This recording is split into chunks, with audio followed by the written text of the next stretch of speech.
ai është me të drejtën dhe e drejta është me atë. Ebu Jala ka transmetuar në librin e tij Musned nga Ebu Saidi se ka thënë, Aliu kaloi dhe i dërguari i Allahut, paqja dhe bekimi i Allahut qoftë mbi të dhe mbi familjen e tij, tha: e drejta është me këtë, e drejta është me këtë. Këtë hadith e transmeton edhe Ibn Asakiri edhe El Muttaqi El Hindi.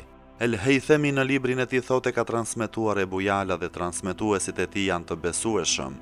Transmetohet nga Imam Aliu, paqja qoftë mbi të, se i dërguari i Allahut, paqja dhe bekimi i Allahut qoftë mbi të dhe mbi familjen e tij, ka thënë: Allahu e mëshiroft Aliun, Allahu im rrotullohet të drejtën me atë nga do që ai të rrotullohet. Këtë hadith e transmeton Tirmidhiu, Ebu Jala, Taberaniu, Hakimi, Ibn Asakiri e të tjerë.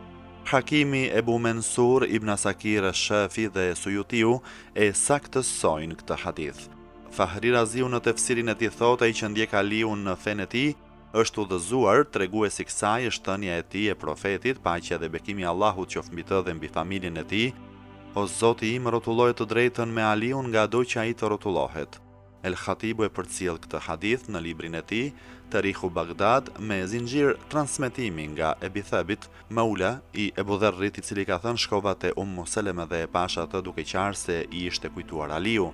Ajo tha, unë kam dëgjuar të dërguarin e Allahut, paqja dhe bekimi i Allahut qoftë mbi të thotë: Aliu është me të drejtën dhe e drejta është me Aliun. Ato të dy kur nuk do të ndahen derisa të vinte unë te burimi, haudi, në ditën e Kiametit.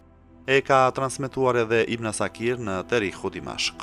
Ebul Qasim El Belkhi dhe nxënësit e tij thonë, është vërtetuar me transmetime të sakta se i dërguari i Allahut, paqja dhe bekimi i Allahut qoftë mbi të dhe mbi familjen e tij, ka thënë: Aliu është me të drejtën dhe e drejta është me Aliun, nga do që ai rrotullohet, ajo rrotullohet me të.